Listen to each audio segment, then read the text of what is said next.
Imagine living each day with a calm mind, steady emotions, and the strength to face whatever comes your way. But be honest, how many times have you let anger, fear, or sadness control you? How many times have you reacted without thinking, only to regret it later? The truth is simple.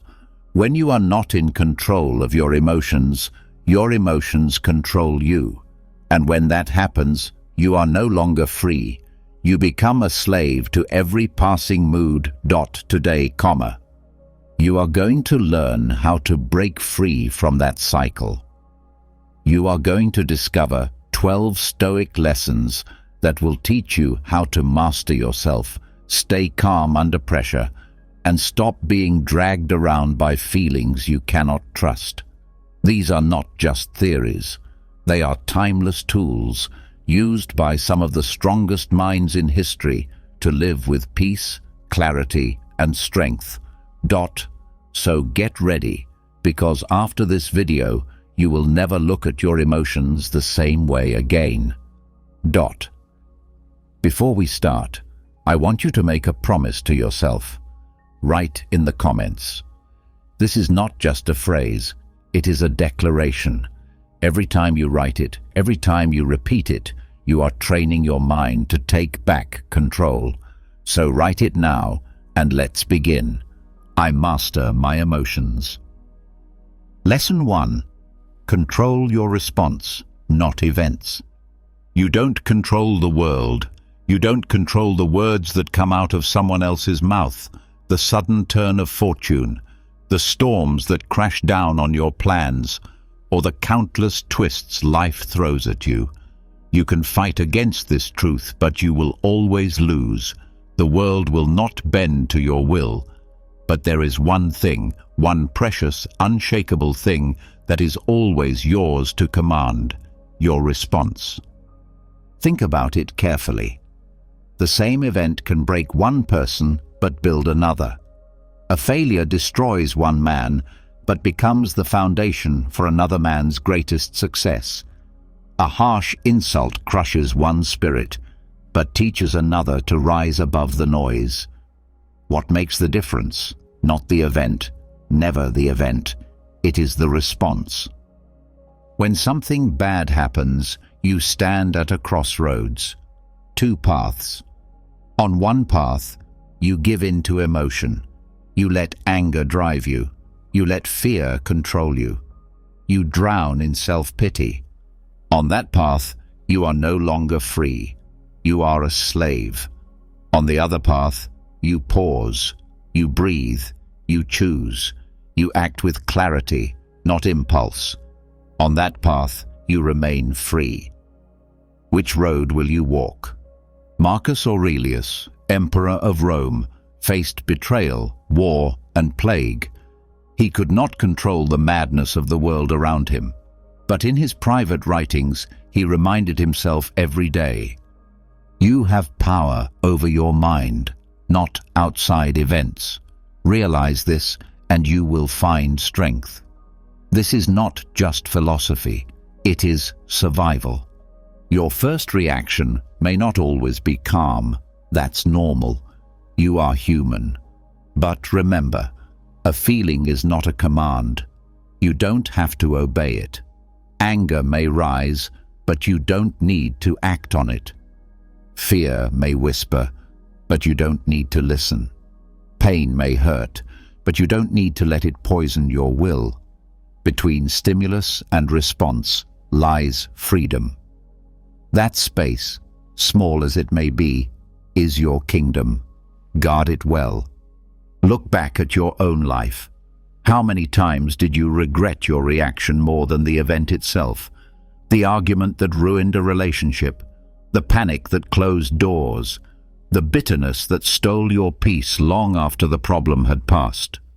The event was not the true enemy. Your response was. And once you see this, you can change it. Start small.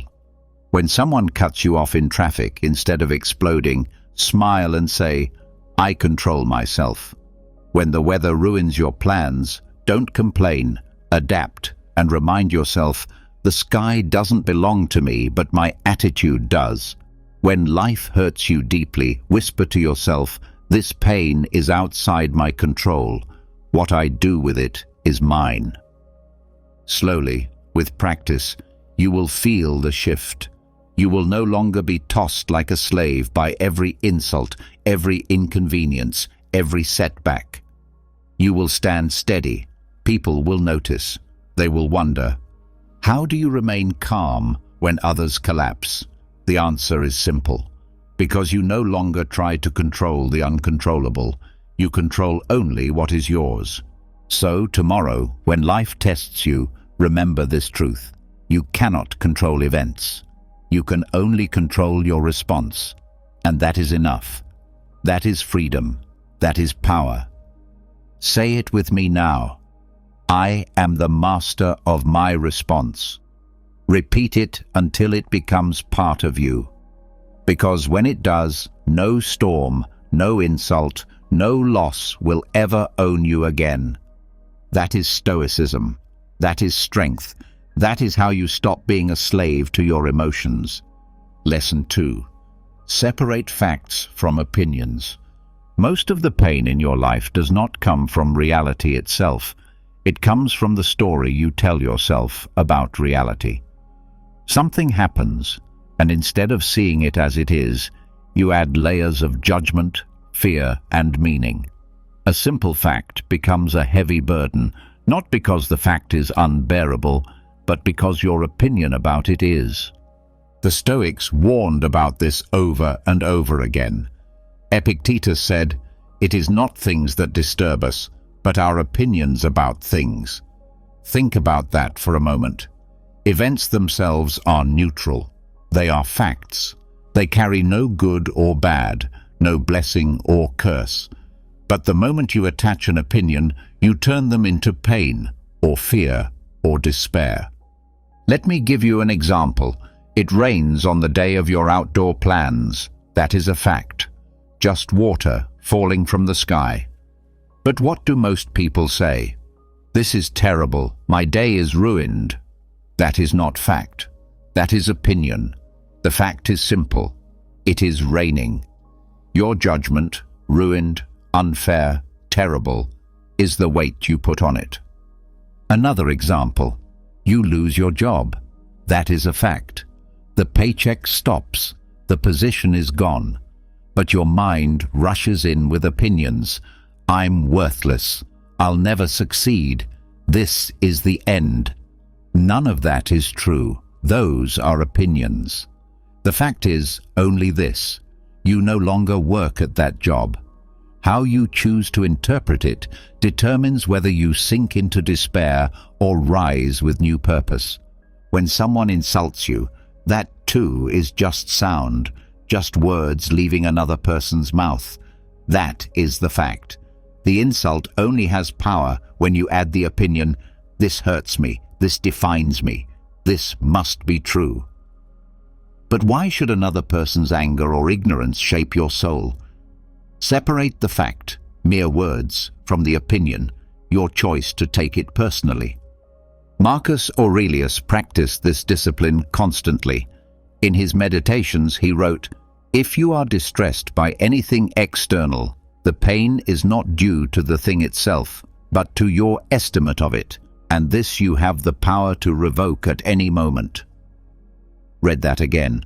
The power is always yours. You can revoke the opinion, strip the event down to its raw fact, and suddenly the weight disappears. Here's how to practice this. When something upsets you, stop and ask, what is the fact here? What actually happened? Write it down if you must. Make it simple. No judgment, no extra words.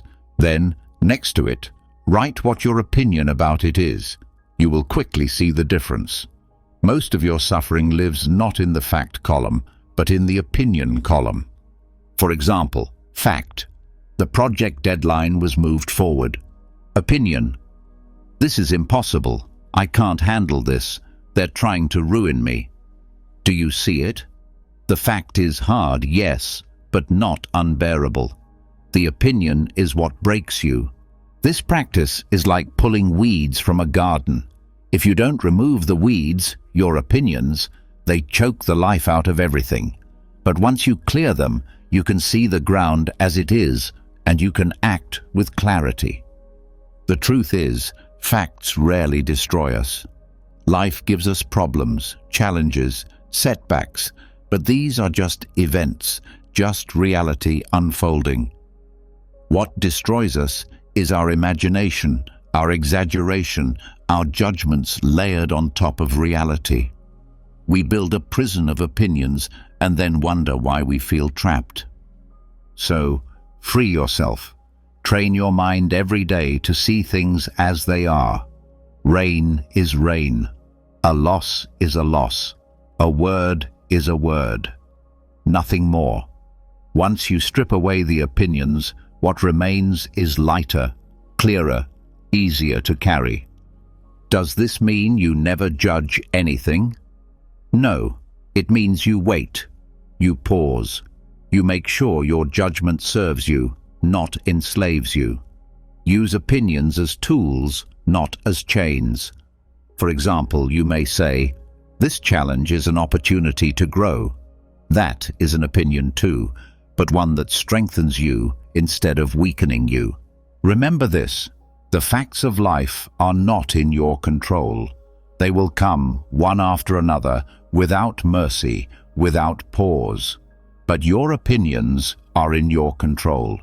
You choose whether to poison yourself with them or to free yourself by seeing clearly. So when life hits you, ask, am I looking at the fact or am I drowning in opinion? And if it is opinion, drop it, cut it away, return to the simple fact. From there, act with calm. Repeat these words to yourself. This is just a fact. My opinion is optional. Make it your shield. Make it your habit. Because once you master this, you will no longer be dragged by every thought, every fear, every judgment. You will walk with clarity. This is the second Stoic lesson. Separate facts from opinions. See the world as it is, not as your emotions paint it. And in that clear vision, you will find freedom. Lesson 3. Pause before reacting. Most people live like slaves to their first impulse. Something happens, and before they even think, they explode in anger, drown in fear, or sink into despair. A word spoken against them, a mistake, a setback, and instantly they lash out, complain, or break down. But tell me, what good ever came from a reaction without thought? How many times have you regretted what you said in anger? How many times have you wished you had stayed calm, wished you had waited just a moment longer before acting? The Stoics knew this truth. The gap between event and reaction is where your freedom lives. That pause, small as it may be, is the difference between wisdom and regret, between strength and weakness, between control and slavery. Seneca said, "The greatest remedy for anger is delay." Think about that. He didn't say the greatest remedy is revenge.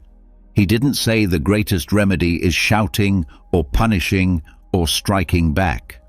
He said the greatest remedy is time, just a pause, just a moment to let reason catch up to passion. Here is the reality. Emotions come fast, but wisdom comes slow. Anger rises like fire, fear spreads like smoke, sadness pulls like a tide. They move quickly, almost faster than thought. But if you can hold yourself still for even a breath, you give your reason, the best part of you, the chance to take the lead. Imagine this. Someone insults you. Your first impulse is to hit back with words, maybe even with fists. But you pause, you breathe. You remember, this is only noise. These words cannot define me unless I give them power. The fire cools, the storm passes, and you remain calm, unharmed, while the other person shows only their own weakness. Or imagine this: you receive bad news. Fear rises in your chest. Your heart races. You want to panic, but you pause. You say to yourself, "Is this truly as bad as my fear tells me? What is within my control right now?" By waiting, by pausing, you take back command of your mind. Instead of drowning in fear, you face the problem with clarity. This pause does not need to be long. Sometimes all it takes is a breath, a silent count to 3, a moment of stillness before the storm sweeps you away. That small pause is your shield. Without it, you are at the mercy of every passing emotion. With it, you are master of yourself. Marcus Aurelius wrote in his Meditations, "If you are troubled by something external, it is not the thing itself that troubles you, but your judgment about it, and this judgment you can delay." He is telling you, don't let your mind rush to judgment. Don't let your emotions push you into action before reason has spoken. Delay, and you will see more clearly. But you may say, "I can't help it. My reactions are automatic." That is true right now. But just as a soldier trains his body to obey commands, you can train your mind to obey discipline. Start small. When you feel anger rise, pause before you speak. When fear surges, pause before you run. When sadness comes, pause before you sink. Train yourself to create space. Train yourself to hold still. This does not mean you never act. It means when you act, you do so with control, with clarity, with strength. A man who pauses is not weak. He is powerful because he chooses his actions instead of being dragged by impulse. Think of the archer. If he fires too quickly, the arrow misses the mark. But if he pauses, takes aim, breathes, and then releases, the arrow flies true. Your life is the same. Without pause, your actions miss the mark. With pause, you hit the target. So, the next time life provokes you, remember this: you are not a slave to the first impulse. You have the power to pause. And in that pause lies wisdom, peace, and strength. Say it with me now. I pause before I react. Make it a command to yourself. Make it a habit. Because once you master this pause, you master yourself. And once you master yourself, no insult, no fear, no challenge can ever control you again. This is the third Stoic lesson. Pause before reacting. In the silence between event and response, you will find your freedom. Lesson 4. Expect life's challenges. Too many people walk through life surprised by hardship, as if pain were some kind of mistake, as if suffering were unfair, as if challenges were accidents. But the truth is this: life was never meant to be easy. Struggle is not the exception, it is the rule. The Stoics knew this, and that is why they trained themselves to expect challenges before they arrived. Marcus Aurelius, the Emperor of Rome, began his mornings with this reminder: "Today I shall meet people who are meddling, ungrateful, arrogant, dishonest, jealous, and surly." Imagine that. The most powerful man in the world began each day expecting difficulty, not ease. Why? Because when you expect challenges, you are never surprised by them. And when you are not surprised, you cannot be broken. Look at how most people react to hardship. They complain, "Why me? Why now? Life is unfair." They treat pain as if it were some injustice. But think, has there ever been a life without struggle? Has there ever been a man or woman who escaped suffering? No. Every life is marked by trials. Every soul is tested. To expect otherwise is to live in illusion. The Stoics teach us to do the opposite.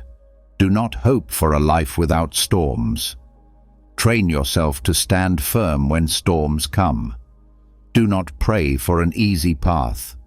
Pray for strength to walk the hard one. Do not beg for comfort. Prepare for hardship.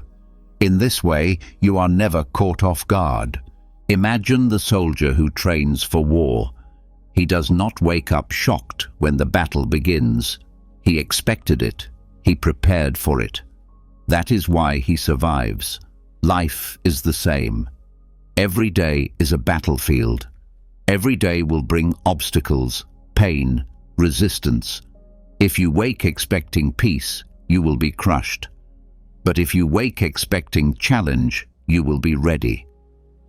This practice is called premeditatio malorum, the premeditation of evils. The Stoics would sit quietly and imagine all the hardships that might come: illness, loss, betrayal, insult, failure. They did this not to frighten themselves, but to prepare. Because once you have faced the worst in your mind, the reality cannot destroy you. You are ready. Think about your own life. How many times have you been blindsided by something you could have expected? You lose money and you panic. But money has always been uncertain. You face betrayal and you collapse. But people have always been weak. You grow old and you despair. But age has always been certain. Why should these things surprise you? Did you think you would be the first human spared from them? The Stoic does not curse hardship. He nods when it arrives and says, "I knew you were coming. I trained for you." That is strength. That is freedom. But here is the beauty. When you expect challenges, they lose their sting. If you know that people will sometimes disappoint you, then when they do, you are calm. If you know that plans will sometimes fail, then when they do, you adapt. If you know that death will one day come, then instead of wasting life in denial, you live fully, here and now. So train yourself each morning. Before the day begins, remind yourself, I will face obstacles, I will face pain, I will face resistance. Say it not with fear, but with calm, because when you expect it, you are ready for it, and when you are ready, no challenge can break you. Seneca wrote, "The man who has anticipated the coming of troubles takes away their power when they arrive." Remember this: the blow you see coming hurts less than the one that catches you off guard. Expect the blow, prepare for it. Then, when it comes, you will stand tall.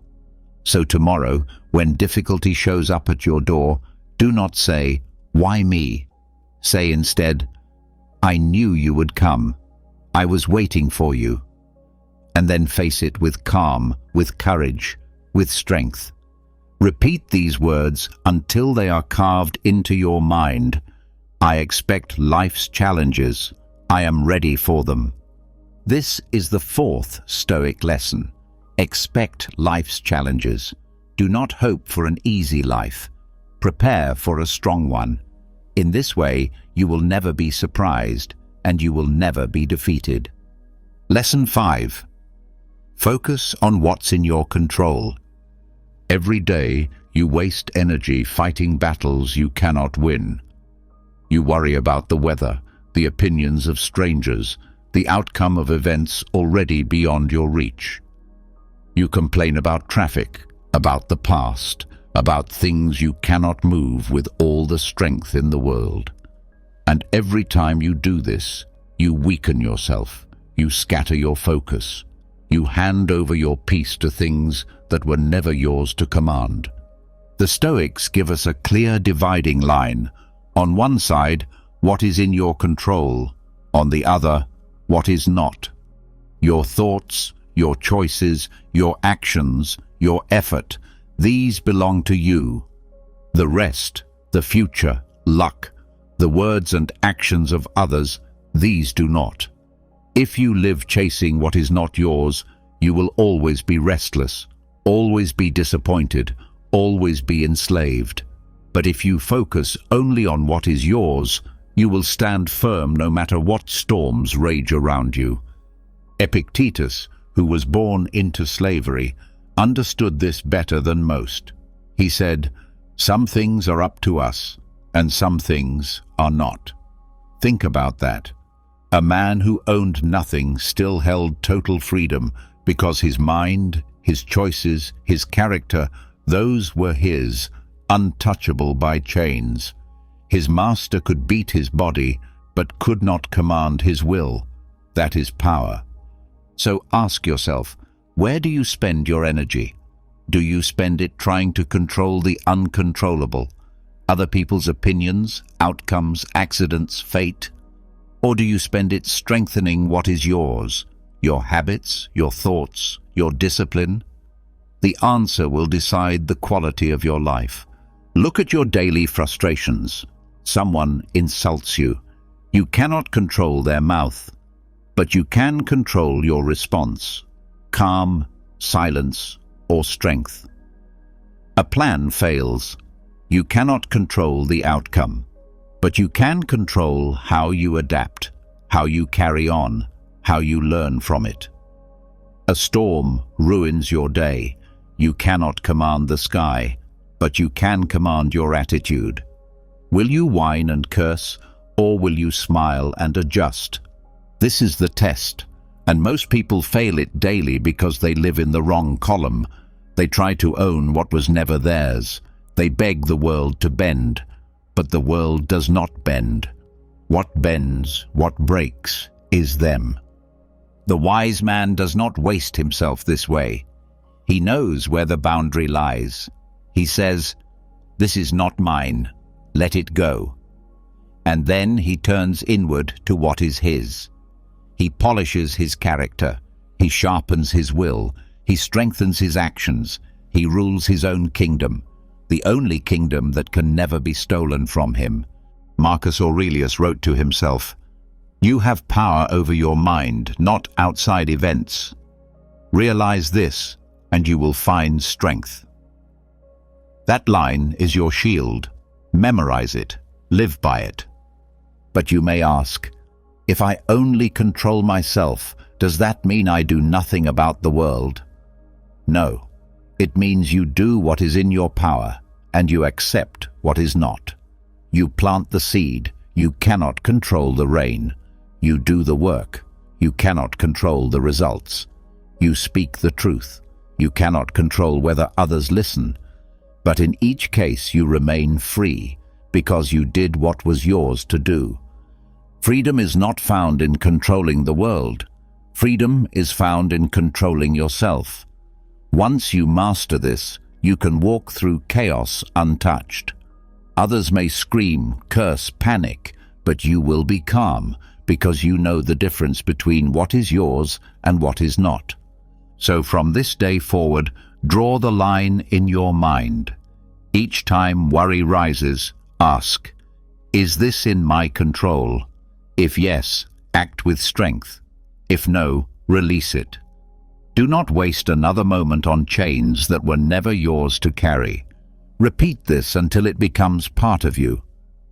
I focus only on what is in my control. Say it when you wake. Say it when you are tested. Say it when the world feels heavy. Because when you live this way, the weight of the world falls away, and only the weight of your choices remains. And that, my friend, is a weight you were built to carry. This is the 5th Stoic lesson. Focus on what's in your control. In that focus, you will find strength, peace, and freedom. Lesson 6. Treat emotions as signals, not commands. Emotions arrive fast, like sudden storms. Anger flares up in an instant. Fear creeps in without warning. Sadness pulls you down when you least expect it. These feelings are part of being human. You cannot stop them from rising. But here is where most people fall. They mistake emotions for orders. They feel anger and immediately lash out. They feel fear and immediately run. They feel sadness and immediately give up. They obey emotions as if emotions were kings. But the truth is simple. Emotions are signals, not commands. Think about it. When your body feels pain, it signals that something is wrong. You don't always obey it blindly. You don't quit walking forever just because your feet hurt after a long day. You understand. This is information, not an order. In the same way, anger, fear, sadness, and even joy are signals. They tell you something about the world, about your expectations, about your values. But they are not commands you must obey. Anger says, something feels unfair. Good. Listen to it. Maybe there is injustice. Maybe you need to speak up. But anger does not command you to shout or strike. It only signals that your sense of justice has been touched. You decide what to do with it. Fear says, there might be danger. Good. Listen to it. Maybe you need to prepare. Maybe you need caution. But fear does not command you to freeze, to run, to surrender. It only signals that something important is at risk. You decide how to face it. Sadness says, you lost something you value. Good. Feel it. Let it teach you what matters. But sadness does not command you to give up on life. It only signals that love and meaning once lived here. You decide how to honor it. The problem is not emotions themselves. The problem is obeying them blindly. A man who obeys every impulse is no man at all. He is a puppet, a slave pulled by strings he doesn't control. The Stoics refused to live this way. They did not try to kill emotions, but to understand them. To them, emotions were teachers. They listened, they learned, but they never bowed down to them. Marcus Aurelius wrote, "You don't have to turn this into something. It doesn't have to upset you. Things can't shape your mind unless you let them." Do you see? The emotion rises, but your judgment decides whether it controls you. Here's how to practice this. When an emotion rises, pause. Do not act immediately. Ask, what is this emotion trying to signal? What truth is hidden here? Once you see the signal, you can choose. You can act with reason, not reaction. For example, when anger comes, instead of exploding, ask, what value of mine feels attacked? How can I defend it with calm, with strength? When fear comes, instead of running, ask, is this danger real or just my imagination? How can I prepare wisely instead of panicking? When sadness comes, instead of sinking, ask, what did I lose? What did it mean to me? How can I honor it by living well? This shift changes everything. You stop being a slave. You stop being dragged. You stop living as if every emotion were a chain around your neck. Instead, emotions become guides, lights on the path, signals to pay attention. But you remain the one walking. You remain the master of your steps. Seneca said, "A man who suffers before it is necessary suffers more than necessary." Fear is often like this, an exaggerated signal that tries to trick you into suffering twice, once in imagination, once in reality. If you remember it is only a signal, you can calm it, question it, and act with courage instead. So do not despise your emotions. Do not fear them. Do not obey them. Treat them with respect. Let them speak, but never let them rule. Listen to them, but let reason decide. From this day forward, remind yourself in every moment of passion, this is a signal, not a command.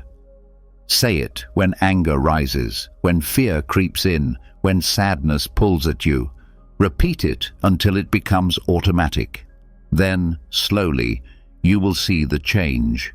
You will still feel deeply, you are human, but you will no longer be controlled by what you feel. This is freedom. This is mastery. This is the Stoic way. This is the 6th Stoic lesson.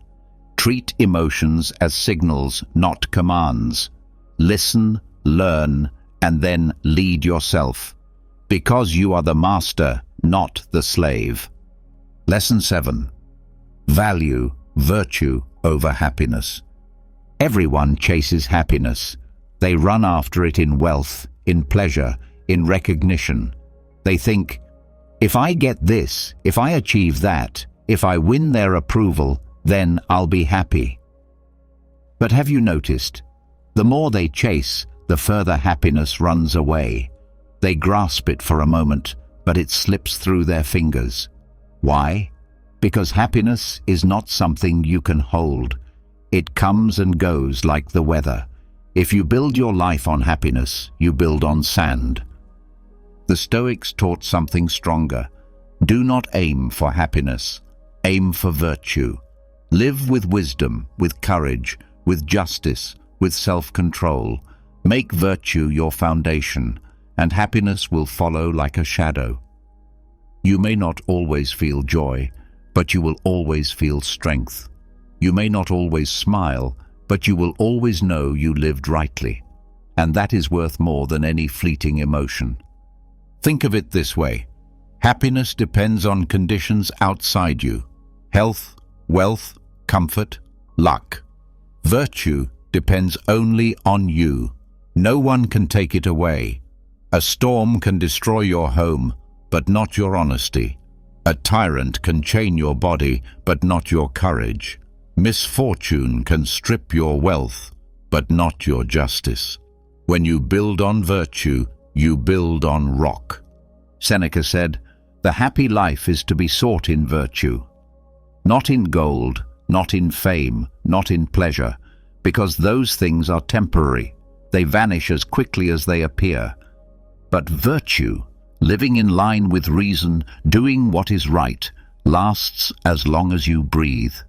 Now, ask yourself, would you rather feel happy for a moment or live rightly for a lifetime? Would you rather chase pleasures that fade or build a character that stands firm? One road leads to slavery. You are always at the mercy of circumstances. The other leads to freedom. You carry your strength wherever you go. Look at the men and women who inspire you. Are they remembered because they were always happy? No.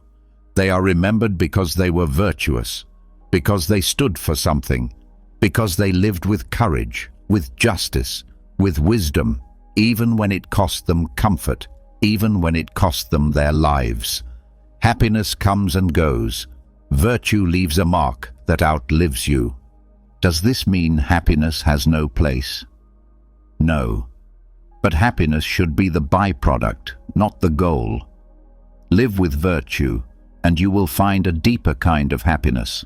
Not the shallow joy of a good meal or a kind word, but the deep peace of knowing you did what was right.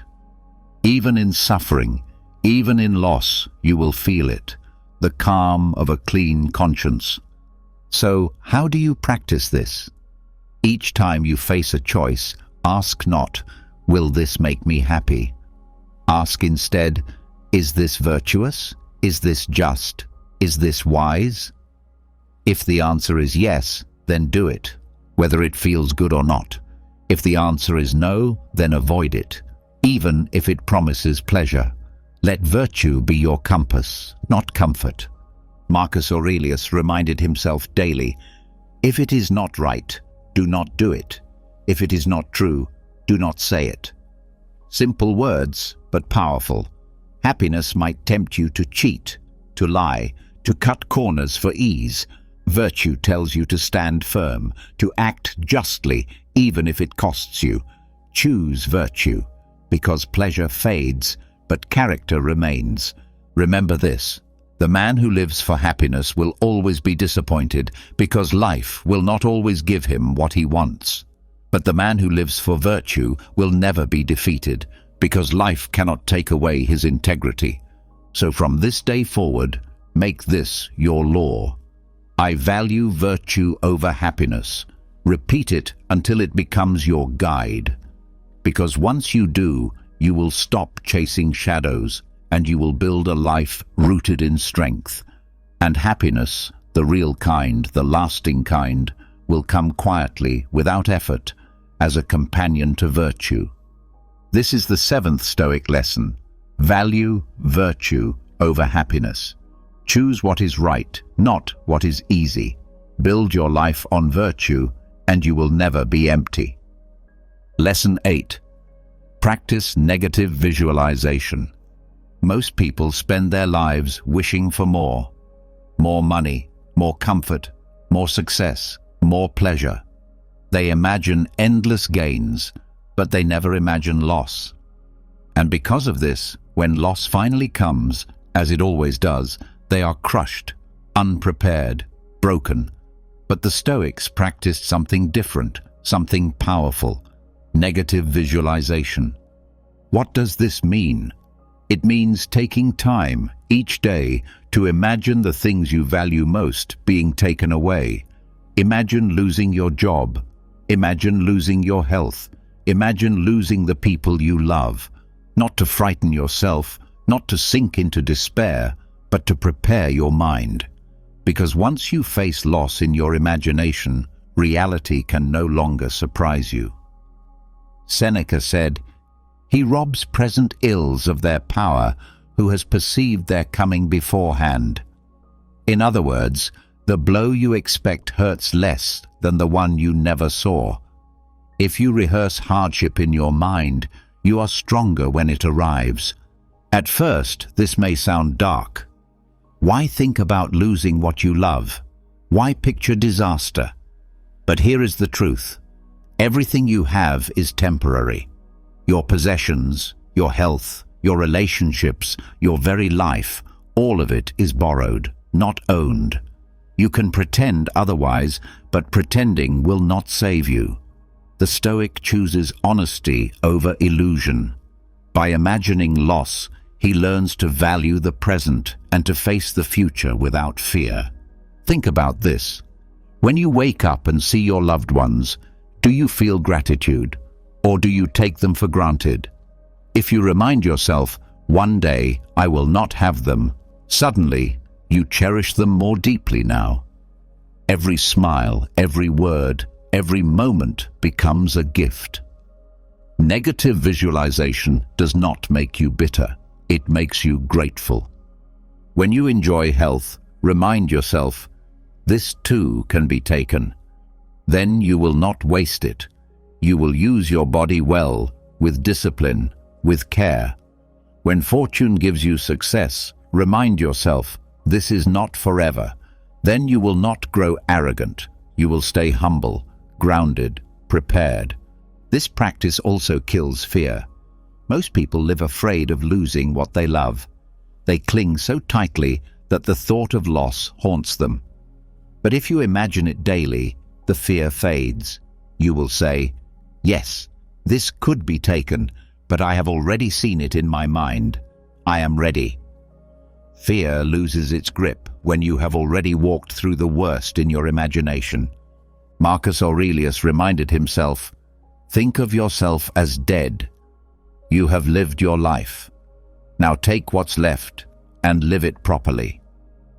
By imagining death, he stripped away fear and focused on living well in the time he had.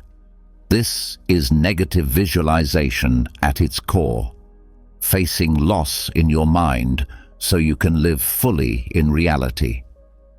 Here is how you can practice it. Each morning or night, close your eyes and picture something you value being gone. Feel it, really feel it. Then open your eyes and look at what you still have. You will see everything differently. The ordinary will shine. The small things will matter. Gratitude will replace boredom. Strength will replace fear. But remember, the goal is not to become cold or detached. The goal is to love more deeply, to appreciate more fully, to be prepared more firmly. When loss comes, and it will, you will not collapse. You will say, "I knew this was possible. I valued it while I had it. Now I face the next chapter with courage." Most people cry out when life takes something from them. "I didn't deserve this. I wasn't ready." But the Stoic does not say this. The Stoic whispers, "I always knew this was coming. I gave thanks while I had it, and now I stand ready to endure." So from today, begin this practice. Do not shy away from imagining loss. Let it sharpen you. Let it humble you. Let it remind you of the value of every passing moment. Say this to yourself: "Everything I have is borrowed. I cherish it now, and I am ready to let it go." Repeat it until it lives in you. Because once you live this truth, nothing can surprise you, nothing can crush you. You will walk through life grateful for every gift and unbroken by every loss. This is the 8th Stoic lesson. Practice negative visualization. Imagine loss so you can cherish more deeply, fear less strongly, and face life with unshakable strength. Lesson 9. Remember, everything is temporary. Look around you. Everything you see, everything you hold, everything you cling to, it will all fade. Your possessions will one day belong to someone else. Your body will one day grow weak and still. The faces you love will one day be gone. Even the greatest empires crumble, even the tallest mountains erode. Nothing lasts. Everything is temporary. At first, this may sound heavy, but to the Stoic, it is freedom. Why? Because when you accept the truth of impermanence, you stop grasping so tightly. You stop living in denial. You stop wasting your short time on earth, chasing things that cannot stay. You learn to love more fully, to let go more gracefully, to live more presently. Marcus Aurelius wrote, "All is ephemeral, fame and the famous as well." He was the most powerful man in the world, yet he reminded himself daily that both he and his empire were temporary. If a Roman emperor needed this reminder, how much more do you? Think of how much pain comes from forgetting this truth. You become attached to wealth, then despair when it slips away. You cling to youth, then suffer as age arrives. You chase glory, then rage when people forget your name. But none of this is a betrayal. None of this is unfair. It is the natural order of life. Everything rises, everything falls, everything begins, everything ends. So, what should you do? Embrace it. Live with the awareness that each moment is fleeting. When you see a friend, remember, this could be the last time. When you look in the mirror, remember, this face is changing even now. When you watch the sunset, remember, this moment will never return. Far from making life darker, this makes it brighter. The fragile becomes precious. The temporary becomes sacred. Seneca said, "Let us cherish things because we know they will not last." Do you understand? A flower is beautiful because it fades. A song is moving because it ends. A life is meaningful because it is short. If things were eternal, they would lose their power. It is their fragility that gives them weight. This is why the Stoics practiced constant reminders of death, not to be morbid, but to be awake. Memento mori, remember, you will die. Say it, not with fear, but with gratitude. Because once you accept that everything is temporary, you stop wasting time. You stop delaying life. You stop waiting for tomorrow, and you start living today. Ask yourself, how would you live if you truly remembered that nothing lasts? Would you spend hours in anger over small things? Would you waste days chasing shallow pleasures? Would you put off love, kindness, courage because you thought you had endless time? Or would you speak what needs to be spoken, do what needs to be done, live as if each breath could be your last? That is the power of this lesson. Impermanence is not something to fear. It is something to honor. It is the reminder that this moment, this simple, ordinary moment, is a gift. You will not always have it. One day it will be gone, but you have it now. Use it well. So when joy comes, enjoy it deeply, knowing it will pass. When sorrow comes, endure it calmly, knowing it too will pass. When fortune smiles, do not cling. When fortune frowns, do not despair. Nothing stays forever, and because nothing stays forever, you can remain steady. Repeat these words until they become part of you. Everything is temporary. I cherish what I have now, and I let it go when it ends. This is the 9th Stoic lesson. Remember, everything is temporary. In this truth lies gratitude, peace, and freedom. Because once you stop clinging to what must pass, you are free to live fully in the only place you ever truly have, this moment. Lesson 10. Let go of ego. Ego is the silent enemy that ruins more lives than poverty or misfortune ever could. It whispers in your ear, "You are too important. You are too special. You are above others. You cannot be questioned. You cannot be corrected." And when you believe this lie, you become blind, blind to truth, blind to growth, blind to wisdom. The Stoics knew, if you want freedom, if you want strength, if you want peace, you must let go of ego. Think of how many people destroy themselves because of pride. They cannot admit they are wrong, so they cling to mistakes until those mistakes consume them. They cannot accept criticism, so they stay weak instead of learning. They cannot step back, so they rush into battles they could have avoided. Ego is not strength. Ego is weakness pretending to be strength. Marcus Aurelius, Emperor of Rome, wrote to himself, "You are a soul carrying a corpse." He was the most powerful man alive, yet he reminded himself daily that he was mortal, fragile, no different than any other man. If an emperor needed to humble himself, then so do you. Ego demands recognition, but recognition fades. Ego demands victory, but victory is temporary. Ego demands to be first, but even the first are eventually forgotten. What remains when ego falls away? Virtue, character, truth. These do not fade. Letting go of ego does not mean you think less of yourself. It means you see yourself clearly. You are human, no more, no less. You have strengths, yes, but also weaknesses. You have wisdom, but also ignorance. You are capable of great things, but you are also fragile, temporary, mortal. To forget this is to live in illusion. To accept it is to live in reality. Seneca warned, "What difference does it make how much you have? What you do not have amounts to much more."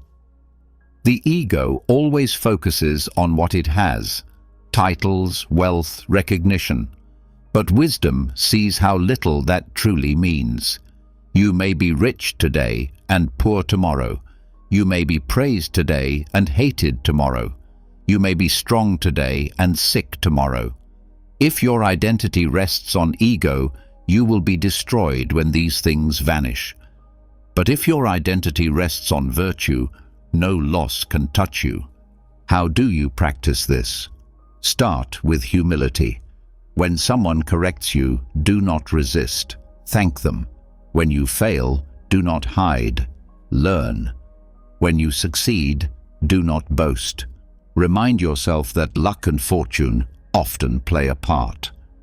When anger rises because your pride feels attacked, pause and ask, is this my ego speaking, or is this truth?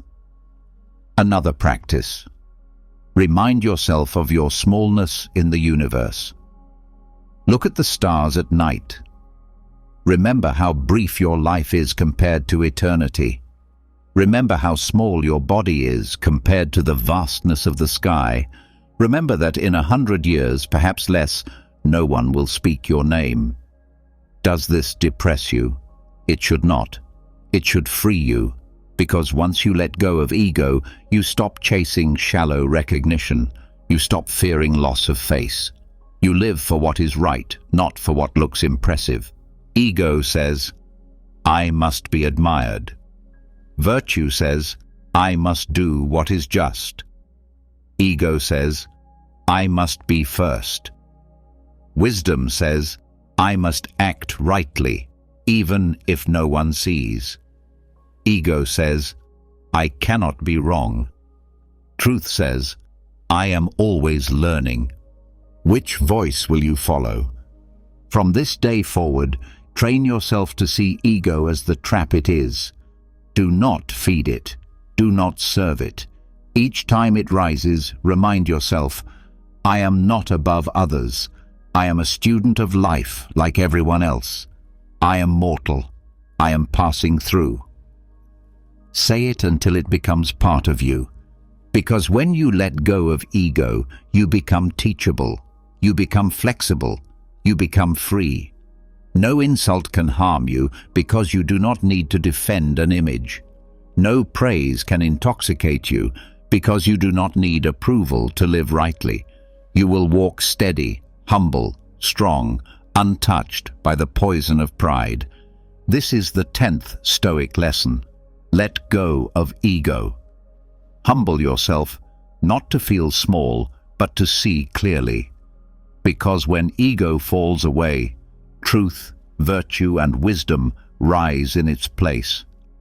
And that, not pride, is the foundation of true strength. Lesson 11. Follow reason, not impulse. Impulse is quick. It shouts. It pushes you to act without thinking. It says, do it now. Don't wait. Don't question. Just react. And most people obey. They spend their lives rushing from one impulse to the next. Anger, fear, desire, greed, like leaves blown around by the wind. But the Stoic does not live this way. The Stoic knows impulse is noise, but reason is the guide. To live well, you must follow reason, not impulse. Think of how many regrets are born from impulse. Words spoken in anger that could never be taken back. Choices made in desire that led to shame. Money wasted in greed that left only emptiness. All of it felt urgent in the moment. All of it felt right at the time. But when the fire cooled, when the dust settled, regret always followed. Why? Because impulse does not care for truth or justice or long-term strength. Impulse only wants satisfaction now. Reason is different. Reason is calm. Reason sees further. Reason asks, is this right? Will this serve me tomorrow? Will this make me stronger or weaker? Impulse looks at the moment. Reason looks at the whole life. Impulse is an animal. Reason is a human being. Which will you choose to follow? Marcus Aurelius reminded himself, do not be ruled by impulses. Let reason govern. He was emperor, surrounded by temptations, power, anger, luxury. He could have followed impulse whenever he wished. Yet he wrote daily to remind himself, without reason, he was nothing but a slave in a crown. Here is the truth. Impulses are natural. You cannot stop them from appearing. but you do not have to obey them. A dog obeys impulse. A child obeys impulse. But you are capable of more. You have reason. You have the ability to pause, to think, to choose. That is your freedom. Practice this in small ways. When you feel anger rise, do not speak yet. Ask reason. Will these words help or will they harm? When you crave something, food, pleasure, distraction, pause. Ask reason. Will this serve me or will it weaken me? When fear grips you, do not run. Ask reason. Is the danger real or is it my imagination? This pause is everything. It is the space where reason can step in and guide you. Without it, impulse drags you like a prisoner. With it, you walk as a master. Seneca wrote, "No man is free who is a slave to his impulses." Understand this. Freedom is not doing whatever you feel like. That is slavery to feeling. Freedom is choosing your actions with wisdom, with reason, with clarity. Freedom is self-mastery. Does this mean you must kill all impulses? No. Impulses can be signals, like emotions. They tell you something. Anger tells you something feels unjust. Desire tells you something feels attractive. Fear tells you something feels dangerous. Listen to the signal, but let reason decide the response. A soldier may feel fear in battle. That is natural. But if he follows impulse, he flees. If he follows reason, he stands firm. He fights. He protects. A man may feel desire for pleasure. That is natural. But if he follows impulse, he indulges until he is weak. If he follows reason, he chooses what strengthens him, what serves his purpose. Reason is your compass. Impulse is only noise. Without reason, you wander. With reason, you walk straight. So from today, make this your law. I will not obey impulse. I will follow reason. Say it each time you feel the pull of anger, fear, or desire. Repeat it until it is instinct. Because once reason becomes your master, regret will leave your life and strength will take its place. This is the 11th Stoic lesson. Follow reason, not impulse. Think before you act. Choose before you obey. Live as a master, not as a slave. Lesson 12. See struggles as training. Most people curse their struggles. They see hardship as punishment, as misfortune, as a cruel interruption to the life they wanted. They say, "Why me? Why now? Why can't life be easier?" But the Stoic does not think this way. The Stoic knows every struggle is training. Every difficulty is a chance to grow stronger. Every challenge is a lesson if you are willing to see it. Epictetus, born a slave and crippled in body, said it clearly. Difficulties show what men are. Struggles reveal you. They strip away comfort, they strip away illusions, and they show your true character. Anyone can seem calm when life is smooth. Anyone can seem wise when nothing tests them. But when hardship comes, that is when the truth is revealed. And if you treat struggles as training, you can use them to build the strongest version of yourself. Think about the athlete. He does not become strong by sitting still. He becomes strong by lifting weights, by running until his muscles burn, by facing resistance every day. To the athlete, pain is not punishment. Pain is training. It is the signal that he is growing. Life works the same way. Struggles are the weights you must lift. They hurt, yes, but they build you if you face them. Now think about the soldier. He does not wait for war to train. He uses every hardship as preparation. Marching in the rain, sleeping in the cold, carrying heavy loads, each struggle prepares him for battle. Life will throw battles at you too: illness, loss, betrayal, failure. If you see them as curses, they will crush you. If you see them as training, they will prepare you. Marcus Aurelius wrote, "The impediment to action advances action. What stands in the way becomes the way." This is not just poetry, it is power. The obstacle is not blocking your path. The obstacle is the path.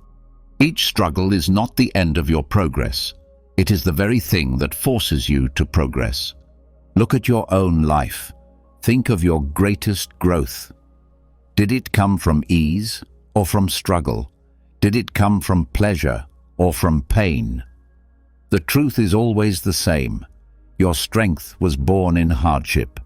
The struggles you once cursed are the very things that shaped you into who you are today. So why keep fighting reality? Why keep wishing life were easier? Do not wish for fewer struggles. Wish for greater strength. Do not beg for an easy path. Train yourself to walk the hard one. Here is how to practice this. Each time you face a challenge, stop yourself from saying, "This is unfair." Instead say, "This is training. Life is testing me. This is my chance to grow." If you fail, you learn. If you endure, you become stronger. Either way, you win. When someone offends you, see it as training in patience. When you lose money, see it as training in detachment. When you face fear, see it as training in courage. When you feel pain, see it as training in endurance. Every situation, no matter how harsh, can sharpen you if you choose to let it. Seneca said, "Fire tests gold, adversity tests brave men." The fire is hot, yes. It burns, yes. But it also purifies. It also reveals what is real, what is lasting, what is strong. Your struggles are the fire. You are the gold. So from now on, change your perspective. Stop cursing your challenges. Welcome them. They are your teachers. They are your training ground. They are the weights that will build your mind, your character, your soul. Repeat this to yourself each time hardship comes. This is training. I am being strengthened. Make it your instinct. Make it your shield.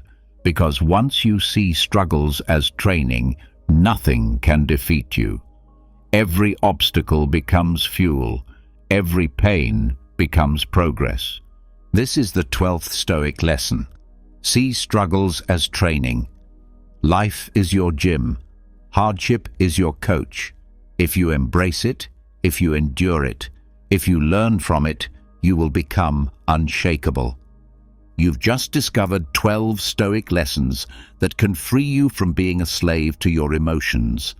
Control your response. Separate facts from opinions. Pause before reacting. Expect life's challenges. Focus only on what's in your control and treat emotions as signals, not commands.